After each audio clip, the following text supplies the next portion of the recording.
a large percentage of the youth in a lot of these, and specifically in the Western countries, they inherently know something is wrong, right? And the system's so broken that they're like, look, it has to be the economic system, which is a tragedy, right? We know that the alternative. I originally come from Venezuela, right? And the socialism does not work. It breaks every single time, and it's catastrophic, sends everyone to poverty. But in a way, I do empathize with them because I do think that they're right, that there is something wrong. But what both political parties are so smart in doing is that it's like, listen, if we get the Republicans in charge, we will fix the issue. And then the Democrats say the exact same thing. But the entire time, no one's actually paying attention to what the fundamental issue is. The fundamental issue is that as long as that there's a few elite that get to create money for free that everyone else has to work for, the incentives will never be aligned. It will never work. But hopefully, Brandon, and I think we're both kind of in the trenches fighting this war, right? This information war, this war for hearts and minds, right? It's do you think that we're going to be able to wake enough people up before the inevitable clash happens? Because I think that that powerful political class, Bitcoin is a fundamental threat to their existence, to the status quo, right? They love having that privilege, they love having that power, and I fundamentally believe that they think having that power they can do what's best for everybody else. Yeah, man, I think you absolutely nailed that. And to underline the point with young people today, right? You look around and you see a bleak future. You see no hope. Young people think that the boomers just sort of like sold the future for their own benefit. The planet's going to die.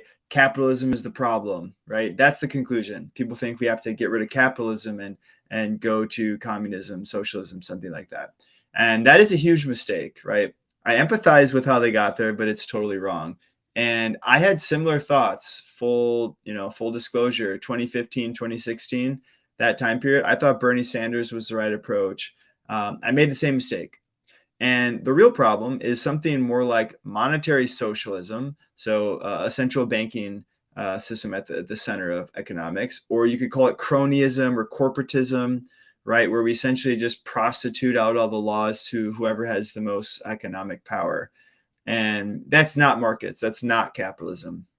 And my response here is that markets are how value is created. The fact that we can sit on Twitter and complain about capitalism from Brooklyn with our MacBook and lattes, that's because of capitalism, right? Socialism doesn't create value, and it's not an efficient process. So I think we need to be mindful of young people. I think we need to reteach the value of markets.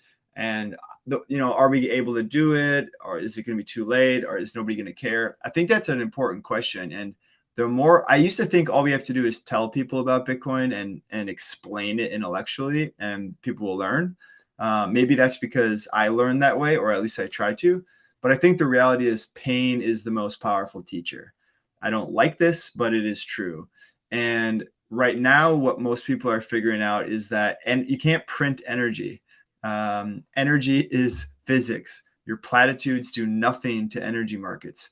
And people in Europe especially are finding out that their electricity bill is going up a lot. Oh, weird. Increased energy costs equals increased food.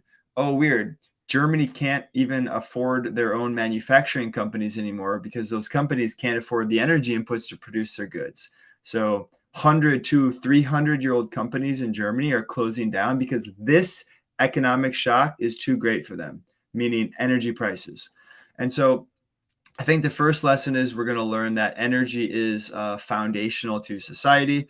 As we experience that pain as individuals, we will say, okay, maybe solar panels aren't going to save us. Maybe we should keep our nuclear plants on and maybe produce a bunch more, right? So reality is going to interface with humans. We're going to be more smart about energy. I think the same is true with money. And I think we saw a little bit of this during the COVID period, right? We got the stimmy checks and everybody's YOLOing GameStop and whatever. I don't think they learned the lesson. I think that they deep down inside felt like something was off. They have no future. So they're just gambling. It's like, I'm already poor. I'm either going to shoot the moon on Dogecoin or fuck it, we're just going to just party and burn this thing to the ground. And I think this decade, it's going to be a slow process of people waking up to the fact that their savings accounts aren't working. There's nowhere safe to put their money. They're getting poorer every day. Inflation over time really matters. And as people are realizing that, one by one, they will look around and they'll say, maybe I should look into this Bitcoin thing. And that's the role of our decentralized education marketing engine. That is the Bitcoiners. When people are ready, it's our job to convert them quickly, onboard them fast, speak in their language so they understand it. Right. When the student is ready, the teacher appears. Okay. So shill lightly, right? Essentially, I'm saying don't go try to convince people that aren't ready to learn about Bitcoin. When they're ready, they'll get it quickly and they'll adopt it fast. Other than that, you're wasting your time and energy. That's my belief. And we look at adoption cycles. One last quick thing. When we look at adoption cycles over time, it started with a bunch of cypherpunks, libertarians, developers, like really, really weird people by society's standards. It's this tiny little hot nucleus in the middle. And then the first hype cycle occurs and it starts attracting a little bit more reasonable people. This might have been like more mainstream libertarians or people who are on Slashdot, like the average coders who maybe think outside the box. They join. 2017 comes. It's like people who are 1 foot in the matrix, 1 foot out. And each time these adoption cycles grow, there's more surface area on the outside of the Bitcoin network. And the narratives are more relatable to more normal people. Right. So each expansion phase, we refine our narrative. It gets watered down. It's more approachable. And I think that's where we are now is we just finished another hype cycle where all the celebrities got confused with NFTs and whatever. And most people will leave from that period. They'll tuck their tail between their legs. Oh, that's all a scam. My bad.